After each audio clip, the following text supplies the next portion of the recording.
What's up, everybody? It's Avery Jax, and welcome to the Shakkas Den.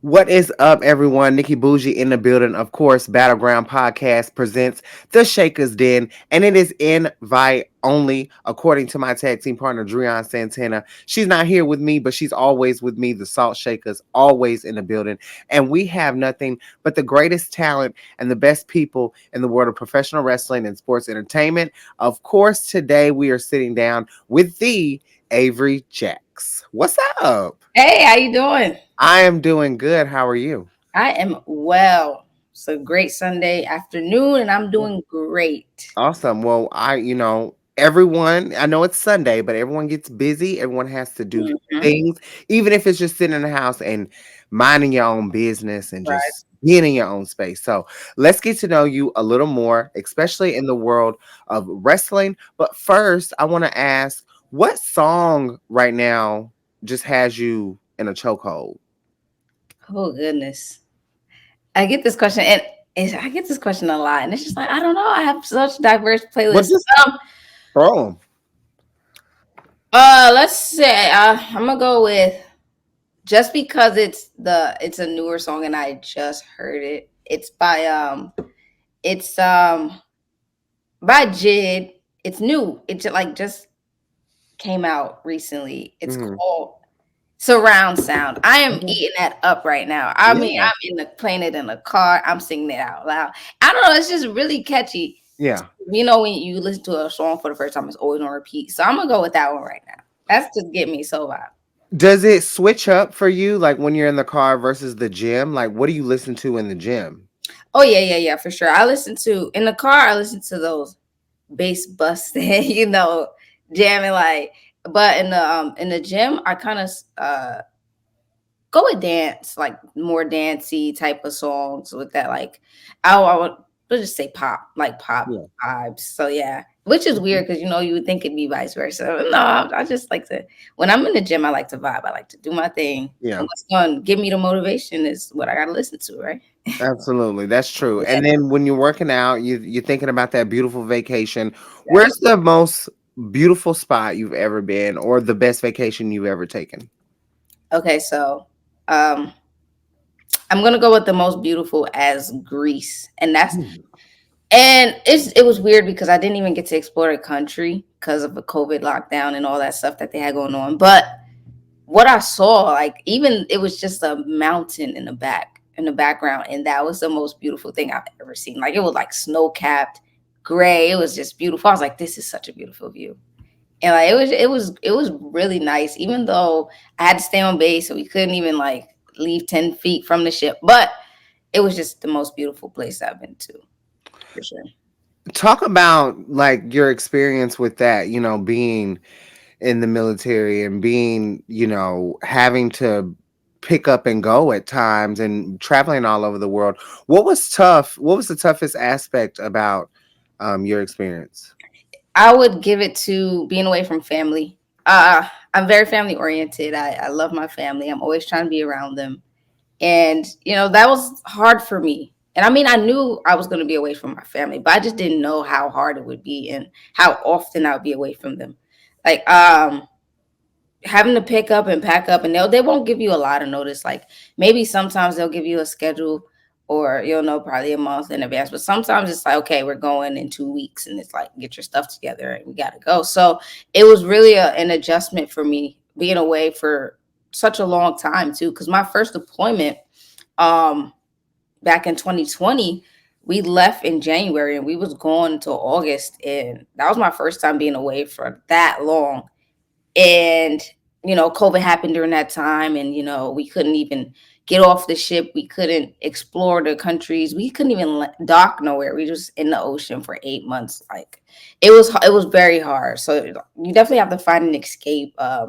Me was working out, and also video games and everything, so you just got to find that thing. It's going to be hard, but stick it out. Absolutely. Now, before we get into some gaming, Yeah, on yeah. the flip side of that, what would you say was the most rewarding aspect of being in that lockdown and being able to almost become a chameleon in a Mhm. climate that was so different for all of us? Yeah. We kind of had an advantage because being out on the ship during the peak of COVID, like when it first came out, we were kind of in a bubble because we weren't exposed to it because we left before it came.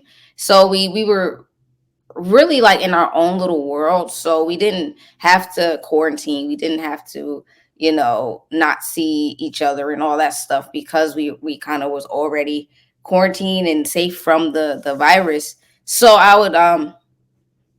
So we would watch stuff on the news and we'd be like, it would be so taboo because we're like, what is this coronavirus stuff that everyone's talking about and millions of people are dying? And it was such a culture shock returning from a deployment, being safe, being full of people, to coming back and it was like a desert. It was literally nobody on the streets. Cars. I mean, and in Virginia, traffic is crazy. And so just not having traffic, it's like, what is going on? It's a culture shock. But I say our advantage was just like, you just gotta find that peace. You got to center yourself. You got to find out more about yourself being out and so in that environment and everything.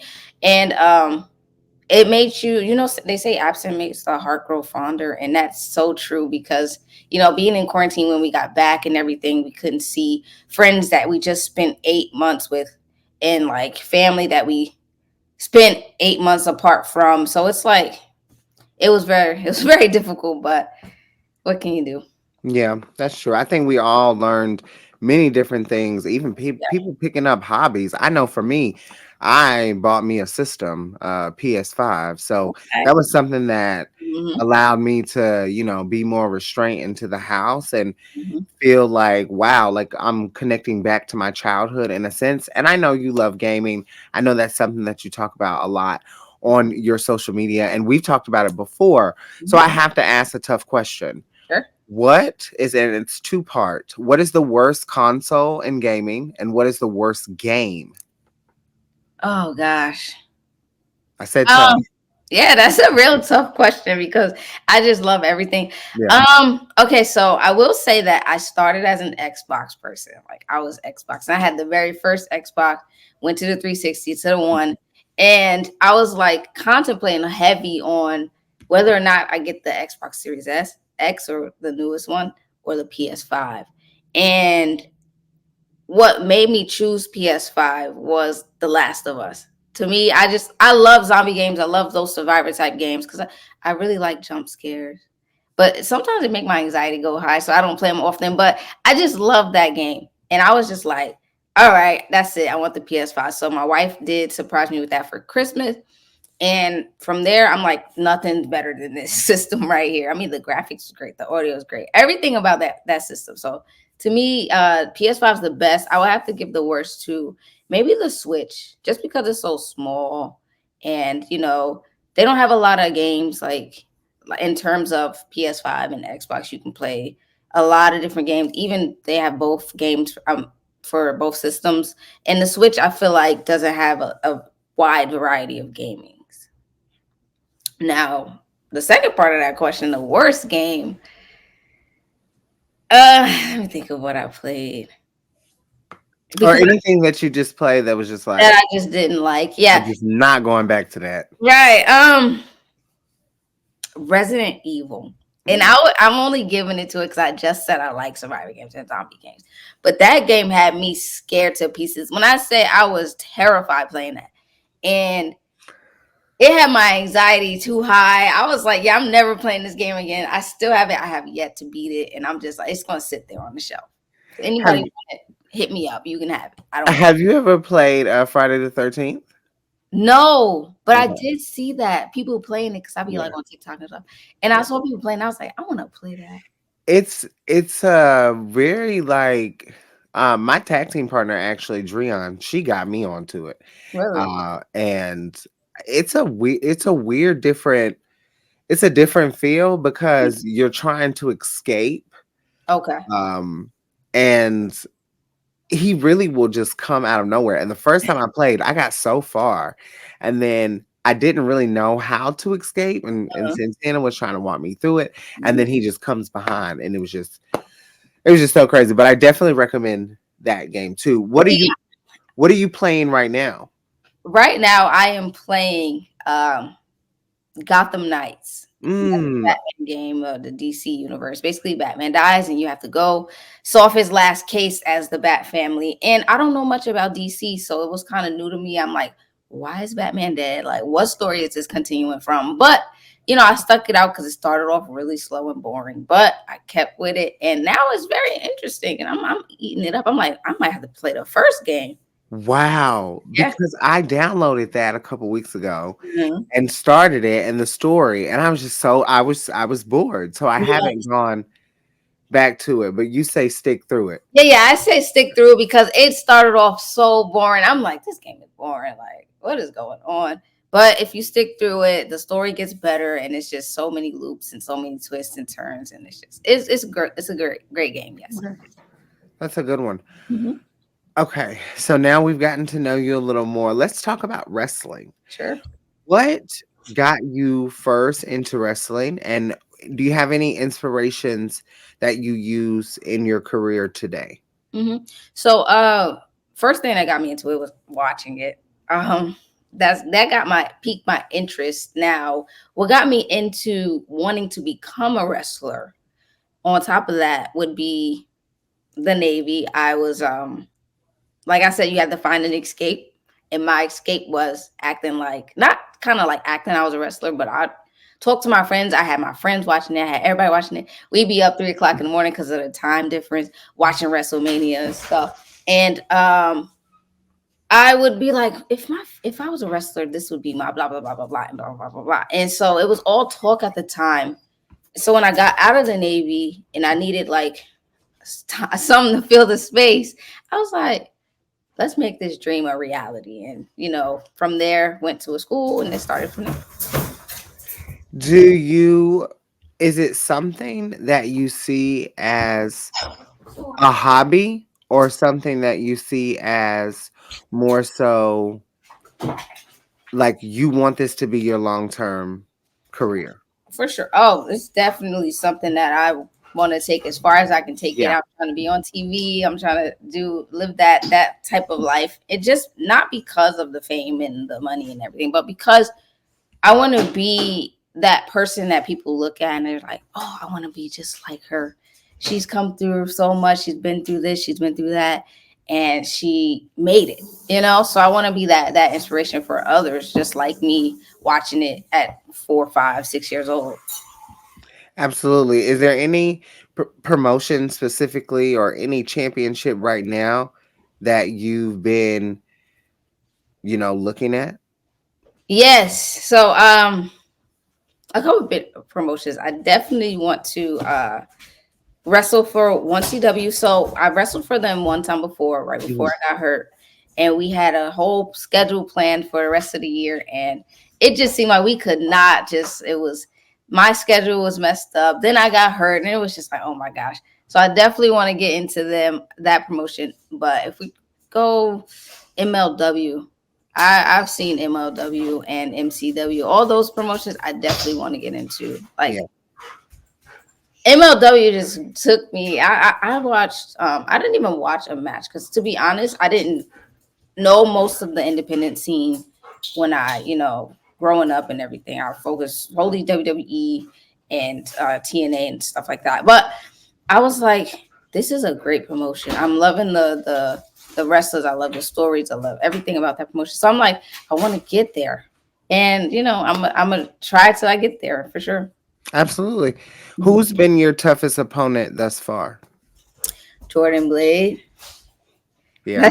I could not beat her to save my life. I mean, I've tried, We've wrestled so many times, and she still bests me. She's like my Achilles heel in this game. But I'm gonna definitely I'm gonna have to get one.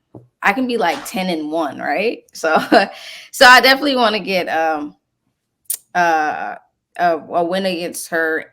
because she pushes me. Yeah. She she pushes me, and I won't say she's tough, like, like I can never be her, but she's my toughest because she pushes me so hard in the ring and so far, and she really wants to bring out the best in me, and I plan to, meet and exceed her expectations every time we wrestle. So she's definitely giving me a run for my money in the squared circle. Who would you say is your dream WrestleMania opponent and match? Like what type of match? Who would you want it with and what type of match would you have? Or, not just WrestleMania, there's Wembley too. Mhm. AEW's been given a grand stage too. So any grand stage where or even New Japan, anywhere. Where would your grand stage be and who would it be with? It would definitely be WrestleMania, and I don't want to sound biased, but that's what I grew up on, Yeah. WWE. So it's like WrestleMania is everybody's dream. So and that's my dream, and I would love to be in WrestleMania. And um, I know this is like she's no longer with WWE, but Mercedes Monet, ever since she came into the business, I was like, this is who I want to wrestle. This is who she inspired me because she's small in stature, but she has such a big heart, big love for the business, and it's like you talked about inspiration back in earlier a couple questions ago, and she would definitely be probably one of my biggest inspirations in this business. Absolutely. What is it that because you talked about obviously watching Sasha Banks in WWE, and now seeing she's been injured, and so things have happened. But we have seen a different side of Mercedes Monet in the Indies. What do you say that you would look at in her that you transcend to your wrestling career? Right. Just her just the way she carries herself in this business, not only in the ring but outside of the ring. She's such a professional, and in terms of heel work, because I'm a baby face or whatever, but I do want to get into my heel character and heel side, and she is such a great heel. As a woman, she's like really good. Excuse me, I'm about to sneeze. Sorry. It went away. Okay, she's a great heel, and I definitely look into her, just like the way she interacts with the crowd, the way she interacts even with like the opponent that she's facing, and I want to incorporate that into my style so I can feed off and listen to the crowd, but stay focused on the main goal and everything. So yeah. I'm loving everything she's doing. I'm sorry if it's about Mercedes Monet. I don't care nothing. I don't care what you got to say. She's like the best in my book. Yeah, I think a lot of us would agree with that. Absolutely, one of the best, if not the best, women's wrestlers in the world. There's Mhm. been so many people giving Mercedes her due flowers, and I want to know. With that being said, Mhm. what makes you the one to watch in 2023 and moving forward? And do you have any matches coming up that you want people to make sure they pull up on for those that don't know you so they can get introduced to Avery Jax a little more? All right. So I'm gonna answer the second question first. I do not have any matches because I had to cancel all of mine due to my knee injury. We are still, working through that process. It wasn't a tear; it was just two big bone bruises on my knees, and they heal when they heal. So unfortunately, it's a waiting game for me. But hopefully, 2024, I'll be back at it. Continue my bookings and pick up some new ones. But I'd say I'm the one to watch because when I'm in the ring, I'm gonna give everything I have. I'm gonna, pour my entire heart into this business because I want people, like I said, I want people to see that, it doesn't matter your background, it doesn't matter your size, it doesn't matter your race, your sexuality. You can be something in this business. You can achieve everything that you've ever wanted to achieve. And I try to show that in every single match that I have. You're gonna be entertained. You're gonna see me flip. You're gonna see me off the ropes. You're gonna see me doing all type of crazy moves. And you're just gonna fall in love with Avery Jax. I mean, there's no other way to say it for sure. I feel that. I definitely, because I've watched some of your matches and I'm ready to see, and for others to see what you have to bring to the business. With that being said, what's that one match that you would tell people to go back and watch and be like, I'm her. Mm-hmm. I'm her. What's that one match? Yeah, I'd say it was okay. I'd put two. I'd give two. So it's me and George Broman Jr. versus Billy Dixon and Ozzy Crash. At next up, this was December of last year. So we I'm not gonna lie, that was one of, it was only like my third or match or whatever, but that's the one that I think my true self came out in. That was the very first one where I was just like pouring everything into that match. And because it's Billy Dixon, he's another one who just brings it out of me. I don't know. He pushes me to the brink, and then so that match is definitely one that I'm like, okay, go back and watch this and see who Avery Jax is.